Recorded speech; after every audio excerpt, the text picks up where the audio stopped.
Versículo 1 diz assim: Então o rei Dário deu ordem e buscaram na chancelaria, onde se metiam os tesouros em Babilônia, e em Acmetá, no palácio que está na província de Média, se achou um rolo, e nele estava escrito um memorial que dizia assim: No ano 1º do rei Ciro, o rei Ciro deu esta ordem, com respeito à casa de Deus em Jerusalém: essa casa se edificará para lugar em que se ofereçam sacrifícios, e os seus fundamentos serão firmes. Vou repetir. Com respeito à casa de Deus em Jerusalém, essa casa se edificará para lugar em que se ofereçam sacrifícios, e os seus fundamentos serão firmes.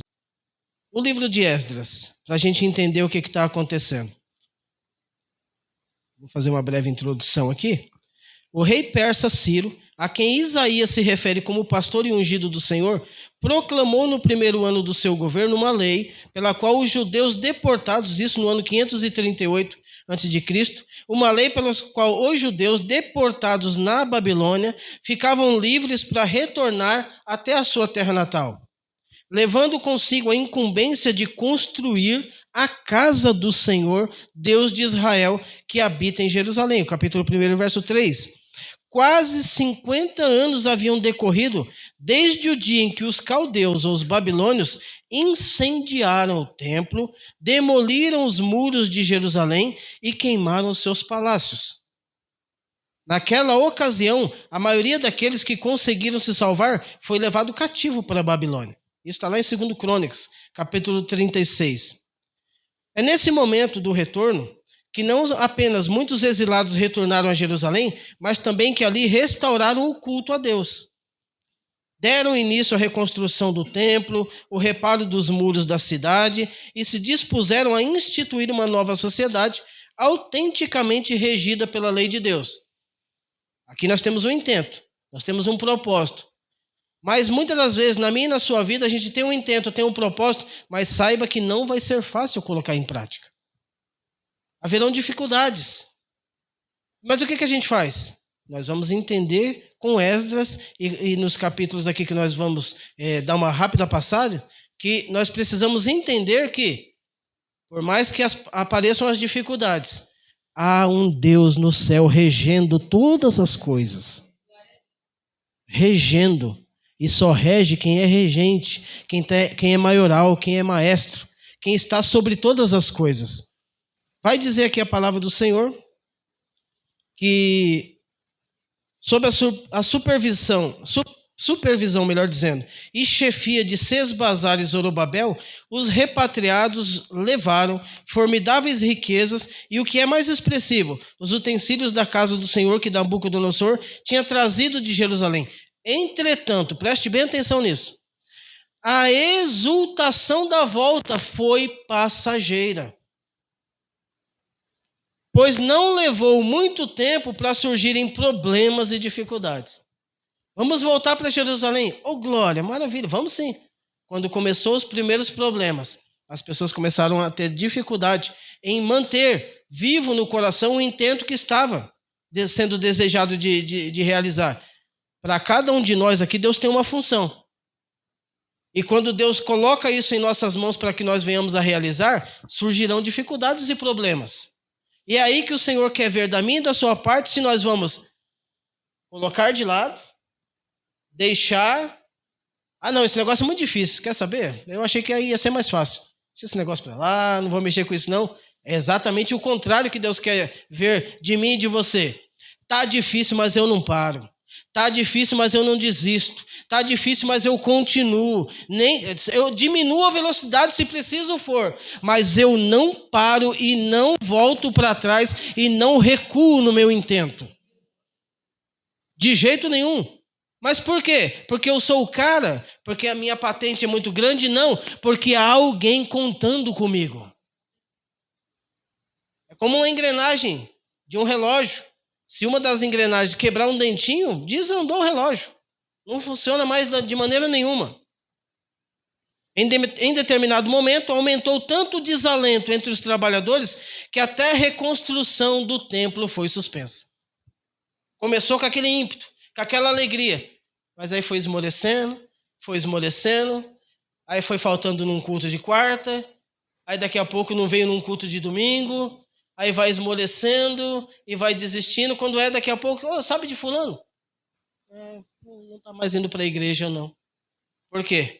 Porque deixou todo aquele alento que tinha se esvair. Não buscou forças, não buscou refúgio, não buscou auxílio em alguém. E nós vamos ver, irmãos, que a gente não consegue fazer nada sozinho.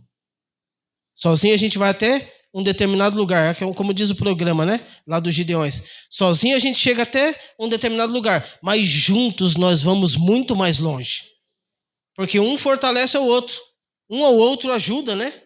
Esse texto que diz um ao outro ajudou o seu companheiro disse esforça-te, ele não está falando ali de coisas boas, porque esse trecho fala a respeito de ídolos. Mas podemos usar só o cerne da ideia e dizer que, olha, eu preciso do Paulino, eu preciso do Magno, eu preciso do Elton, eu preciso de cada um de vocês. Cada um de vocês é importante na obra de Deus, para que o todo aconteça da maneira que Deus projetou.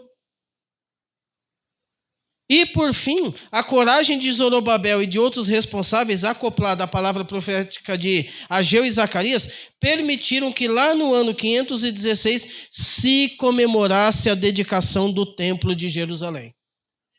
Começou no ano 538 e termina no ano 516. Vamos ver só como as coisas foram acontecendo? Rapidamente, não vai dar para a gente ler tudo. No capítulo 3, por exemplo, para a gente chegar até o 6 e encerrar a mensagem, no capítulo 3, logo que falou a respeito do ímpeto, aquele desejo, estava todo mundo com muito afinco, muito afoito, é aquela pessoa que você, escuta, dá para ir? Dá, pode contar comigo, está transbordando de desejo e de vontade. Chegando, pois, o 7º mês, estando os filhos de Israel já nas cidades, se ajuntou o povo como um só homem em Jerusalém. Isso é trabalho em equipe. Posso contar com você? Pode contar conosco. Posso contar com você? Pode contar conosco. É diferente. Quando todos trabalham juntos por um mesmo propósito. Se ajuntou o povo como um só homem em Jerusalém. E o que eles fizeram? Firmaram o altar. Estou adiantando um pouco aqui para o versículo 3. Firmaram o altar sobre as suas bases, porque o terror estava sobre eles, por causa dos povos da terra. E ofereceram sobre o altar holocaustos ao Senhor, holocaustos de manhã e de tarde. Vamos entender o que está acontecendo. Acabou de voltar da Babilônia. Chegou, está com muita vontade, está com muito ímpeto. O altar está aceso. Primeira coisa que fizeram, o templo está em ruínas. Eles reedificaram o altar. Porque tudo começa com a sua adoração. Vou repetir. Tudo começa com a sua adoração.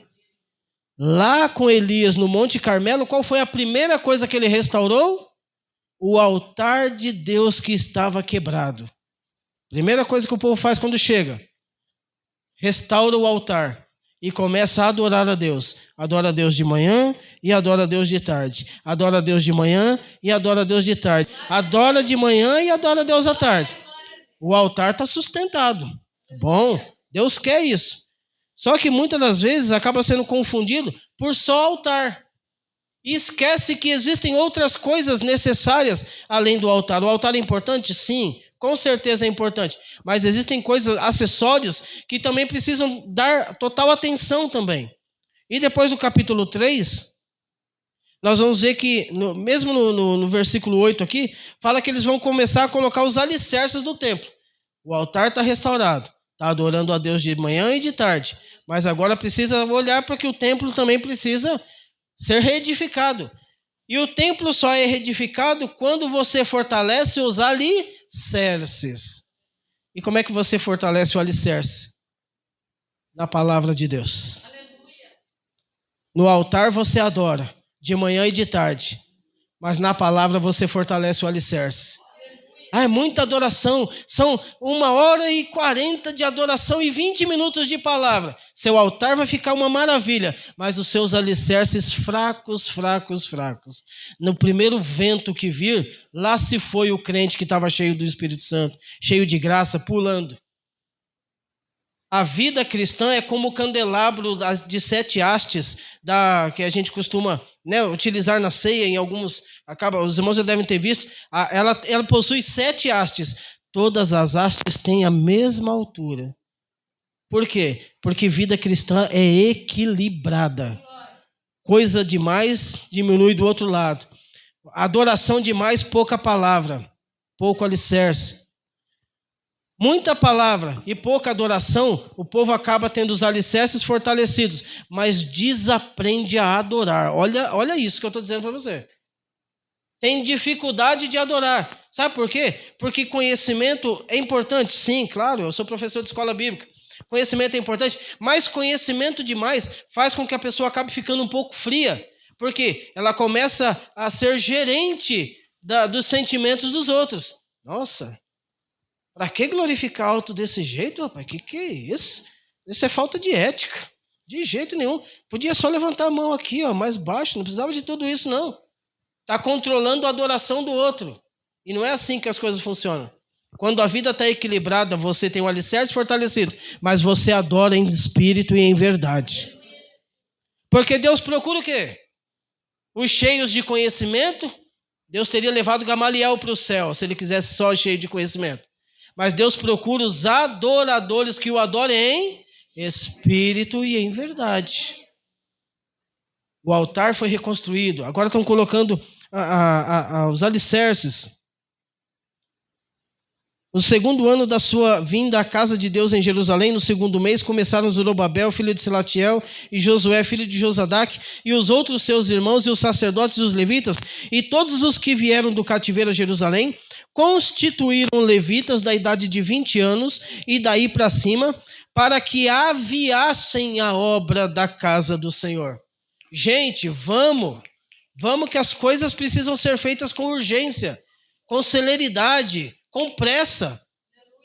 Tem gente que, escuta, já está preparando aquele negócio? Ah, não, eu vou ver isso aí amanhã, fica procrastinando, sabe? Não, amanhã eu vejo. E o brasileiro, ele é muito bom nisso, né? O brasileiro deixa tudo para a última hora. E notem que Deus dá uma instrução para eles, para que digam assim, olha, vamos aviar essa coisa, aviassem a obra da casa do Senhor. Então se levantou Jesus, seus filhos e seus irmãos, Cadmiel, seus filhos, os filhos de Judá, como um só homem. Repetiu o mesmo texto. Quando você está avivado, você não vê dificuldades para fazer aquilo que Deus coloca na sua mão. Vou repetir. Quando você está avivado, você não vê dificuldades para fazer aquilo que Deus colocou na sua mão para você fazer. Você fala, pode deixar comigo, Deus. Pode contar comigo. A minha parte eu faço. Porque Deus vai te fortalecer e a sua parte você faz. Mas no capítulo 4 começam as dificuldades. Estava indo tudo muito bem. O altar adorando de manhã e à tarde. Os alicerces, olha, vamos fazer rápido. Mas aí começam a surgir as primeiras dificuldades. Ouvindo, pois, os adversários de Judá e Benjamim, que os que tornaram do cativeiro, isso está no capítulo 4, verso 1, edificavam o templo ao Senhor Deus de Israel, chegaram-se a Zorobabel e aos chefes dos pais e disseram, deixa a gente edificar convosco, porque buscaremos a vosso Deus, como também já lhe sacrificamos todos os dias. E começa a citar algumas pessoas aqui que, na verdade, não queriam ajudar, queriam era prejudicar a obra. Nem todo mundo que você coloca para trabalhar com você quer que você seja próspero e seja eficiente naquilo que está fazendo. Peça a Deus discernimento. Tem gente que só quer saber o que você está fazendo para depois te prejudicar. Para depois ter alguma coisa do tipo te atrapalhar. E eles começam aqui. E todavia o povo da terra debilitava as mãos do povo de Judá, verso 4, e inquietava-os no edificar, e alugaram contra eles conselheiros para frustrarem o seu plano todos os dias de Ciro, rei da Pérsia, até o reinado de Dario, rei da Pérsia. Está havendo uma mudança de reinado aqui. Ciro está terminando o seu reinado, E Dário vai começar o dele. E como é que está a obra de Jerusalém? Parada. Porque algumas pessoas se levantaram contra e começaram a prejudicar a obra. E o tempo vai passando. Escreveram uma carta para o rei Artaxerxes. Esse, pois, é o teor da carta que ao rei Artaxerxes lhe mandaram teus servos. Verso 11. Os teus servos, os homens aqui, daquém do rio, saiba o rei que os judeus que subiram aí de ti vieram a nós a Jerusalém e edificaram aquela rebelde e malvada cidade e vão restaurando os seus muros e estão reparando os fundamentos. Saiba o rei que se aquela cidade se reedificar, os muros se restaurarem, não pagarão direitos, os tributos, as rendas, e assim se danificará a fazenda dos reis. Agora, pois, como somos assalariados, olha, que sentimento nobre, né? Nossa, que pessoa importante. Ele está preocupado. Ele está preocupado com o rei. Rei, se o senhor soubesse, se eu estivesse vendo com os meus olhos o que está acontecendo aqui, o senhor se preocupava. Estou até mandando uma carta para o senhor aí, olha, pois como somos assalariados, não nos convém ver a desonra do rei. Por isso mandamos dar aviso ao rei. Cuidado. Tem gente que vai orar para as coisas darem contrário na sua vida. Existe isso. Tem gente que tem oração contrária. Não faz e não quer ver o outro fazer e prosperar. Só para ele ter a oportunidade de dizer, tá vendo? Falei, eu sabia. Não, na mão de fulano, você acha? Conheço, rapaz, ó. Mas Deus é o Deus que quebra maldições. Deus é o Deus que muda situações. Deus é o Deus que faz as coisas serem novas, mudanças, transformações. E aquilo que não estava dando certo, passa a dar certo segundo a vontade de Deus.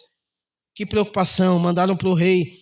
E, acelerando aqui o processo, o rei vai enviar uma carta para eles dizendo, olha, ordenando eu, buscaram e acharam que de tempos antigos aquela cidade sim, se levantou contra os reis e nela se tem feito rebelião e sedição. Esse é o verso 19, tá? Houve poderosos reis em Jerusalém que da além do rio dominaram em todo lugar e se pagaram direitos e tributos e renda. Agora, verso 21, dai ordem para que aqueles homens parem, a fim de que não se edifique aquela cidade, até que se dê uma ordem por mim. Pode parar. Está suspenso o trabalho. E agora? Uma vez suspenso o trabalho, como ficam as coisas de Deus? Se você para de fazer aquilo que Deus colocou na sua mão, vai fazer falta. Alguém vai ter que suprir a sua falta. Alguém vai trabalhar sobrecarregado em algo que você poderia estar fazendo. Portanto, não deixe que o seu coração perca forças e você pare de fazer aquilo que você acha que é simples. Dentro do santuário, dentro do tabernáculo, ninguém via os sacerdotes fazendo o trabalho, porque lá as pessoas normais não tinham acesso, não podiam ver. Mas o sacerdote estava lá sozinho, cuidando da casa. Você está sozinho, mas cuida da casa. Você está sozinho, mas mantém a casa edificada, mantém a casa de pé. E o sacerdote ia, trocava os pães da proposição, ia, mantinha acesa as luzes do candelabro. Ele estava lá sozinho, porque a ordem de Deus é, os pães têm que permanecer lá e a luz tem que permanecer acesa. E Deus não vai descer do céu para arrumar o pão e acender as suas lâmpadas. Quem tem que procurar deixar os pães em dia é você. Quem tem que manter as luzes acesas é você. Mas vamos caminhar para o final. Aí vem o capítulo 5, Ageu e Zacarias profetizam da parte de Deus, porque tinha cessado a obra da casa de Deus que estava em Jerusalém. E o verso 6, já aparece um novo rei aqui, o rei Dário. E alguém dá um recado para Dário, olha, precisava verificar aí no memorial, nas crônicas dos reis, se tinha alguma ordem de Ciro para edificar. Porque está todo mundo falando que tinha uma ordem para edificar. Tem como verificar? Tem, pode deixar comigo. Capítulo 6, o rei Dário deu ordem, buscaram na chancelaria, onde se metiam os tesouros em Babilônia, aqui metá no palácio, né, que nós lemos, com respeito à casa de Deus em Jerusalém. Essa casa se edificará para o lugar em que se ofereçam sacrifícios, os seus fundamentos serão firmes, a sua altura de 60 côvados, a largura de 60, com 3 carreiras de grandes pedras, uma carreira de madeira nova, e a despesa se fará da casa do rei. Demais disto, os utensílios de ouro e de prata da casa de Deus, que Nabucodonosor transportou do templo que estava em Jerusalém e levou para a Babilônia, se tornarão a dar, para que vão ao seu lugar, ao templo que está em Jerusalém, e os levarão à casa de Deus. Ou seja, nós encontramos o registro de que existe uma ordem. Agora, pois, Tatenai, governador da além do rio, Setar-Bozenai e os seus companheiros, afarsaquitas, que estai além do rio, apartai-vos dali. Quem são esses dois? Lá atrás, não deu para ler. Esses 2 personagens, Tatenai e o Bozenai, foram lá, vistoriaram o que estava sendo feito e foram cochichar para o rei para dizer para parar. Mas aquele que está torcendo para as coisas dar errado na sua vida, eles vão ver Deus trabalhando na sua vida. Ele está torcendo para dar errado. Mas aqui, o Tatenai e o Bozenai acharam que iam fazer média com o rei. Mas o rei diz o quê? Olha, apartai-vos daí. Pode sair daí vocês dois. Por quê? Verso 7. Capítulo 6. Deixa-os na obra desta casa de Deus, para que o governador dos judeus e os judeus edifiquem essa casa de Deus no seu lugar. Por mim, rei Dário, se decreta o que haveis de fazer com os anciãos dos judeus, para que edifiquem a casa de Deus, a saber, da fazenda do rei. Ou seja, o rei vai tirar do próprio bolso e vai dizer, olha, da fazenda do rei e dos tributos daqui, do reino, da além do rio, se pague prontamente a despesa a estes homens para que não sejam impedidos. Deus vai levantar pessoas para patrocinar a obra, para que ela seja realizada, irmãos. Porque o maior interessado em ver a obra feita é Ele. Não só mandou os 2 personagens, sai daí, que vocês não têm nada a ver com o negócio, como o rei ainda fala, ó, pode deixar que é do meu bolso, eu vou mandar o dinheiro. E Deus levanta, irmãos. Mas foi sempre fácil assim? Não, vamos ver um pouquinho mais. Tatenai, o governador de além do rio, e o Bozenai e os seus companheiros, assim fizeram apressuradamente, conforme decretaram o rei. Ó, pegaram as suas coisinhas, colocou, né? Como diz um ditado aí fora, pegou, pôs a viola dentro do saco e ó, área, foram embora. Por quê? Não era mais para eles estarem ali. E os anciãos dos judeus iam edificando e prosperando. Olha só, edificando e prosperando. Você quer ver as coisas dar certo na minha e na sua vida? Está aqui a receita. Vai edificando que Deus vai prosperando. Vai edificando que Deus vai prosperando.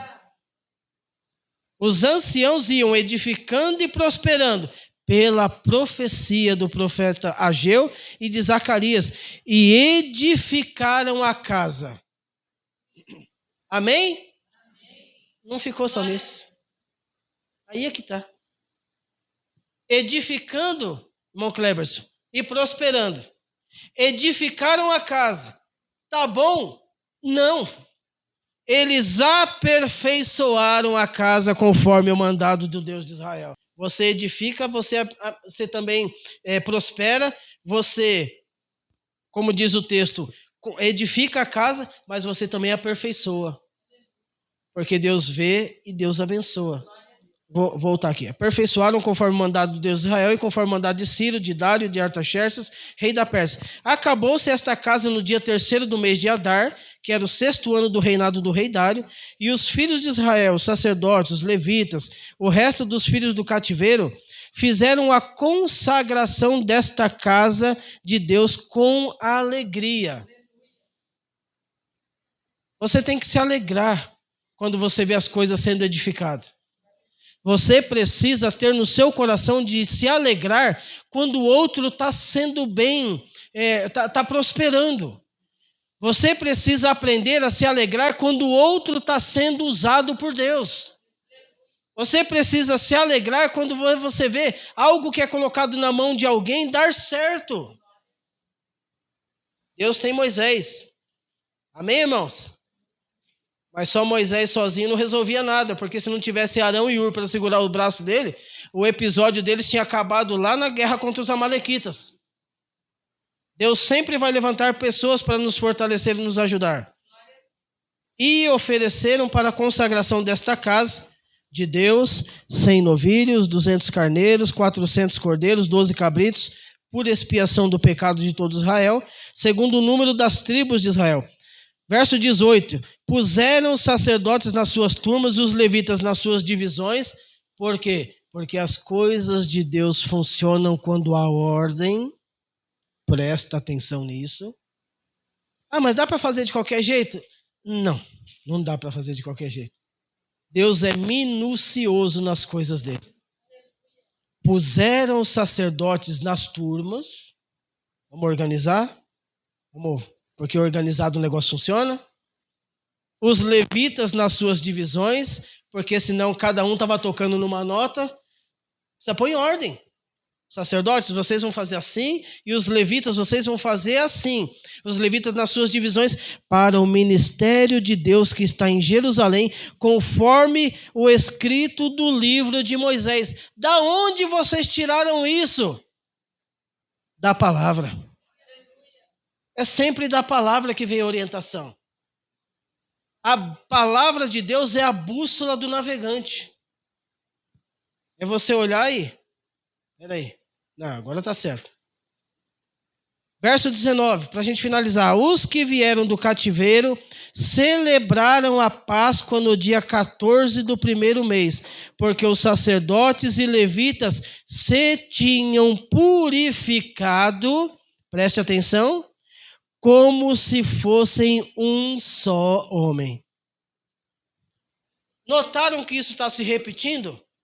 Porque precisa começar a obra e terminar a obra no mesmo empenho e no mesmo coração que se começou.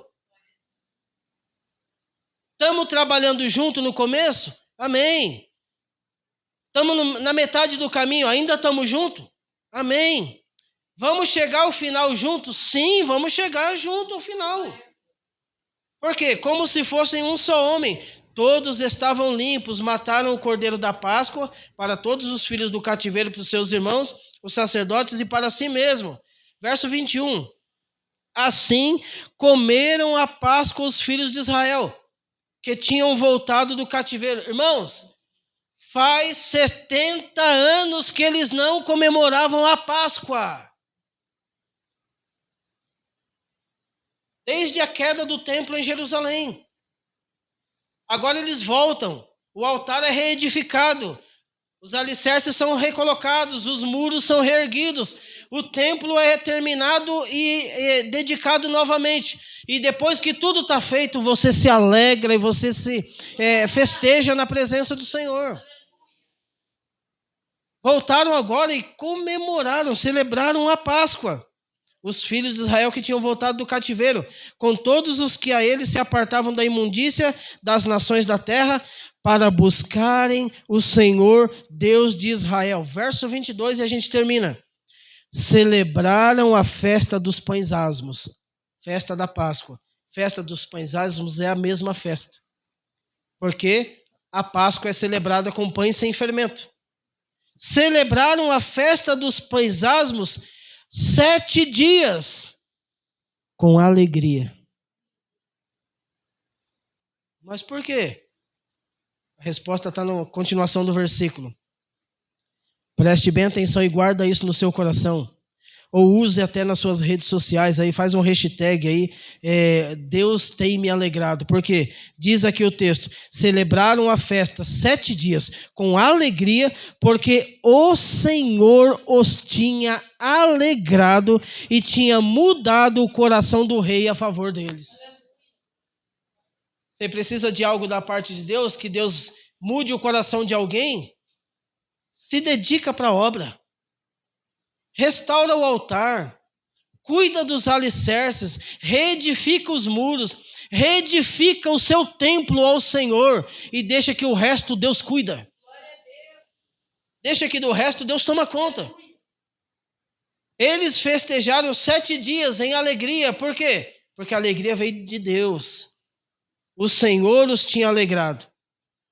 E tinha mudado o coração do rei da Síria a favor deles para fortalecer as mãos na obra da casa de Deus, o Deus de Israel. Fica esse ensinamento para mim e para você na noite de hoje. Cuida do altar, porque é dele que vem a adoração de manhã e de tarde. Cuida do alicerce, porque ele precisa estar baseado na palavra de Deus, para que a sua casa seja fortalecida. Cuida dos muros. Nós não falamos aqui especificamente sobre o muro por causa do tempo, mas ele te protege. É os muros que protegem a vida. Ou seja, a graça de Deus é a que protege a nossa vida o tempo todo. E dessa forma, nós precisamos deixar o templo de Deus, que somos nós, ser cheio da graça de Deus. Amém, irmãos? Acho que até aqui finalizamos nesse momento.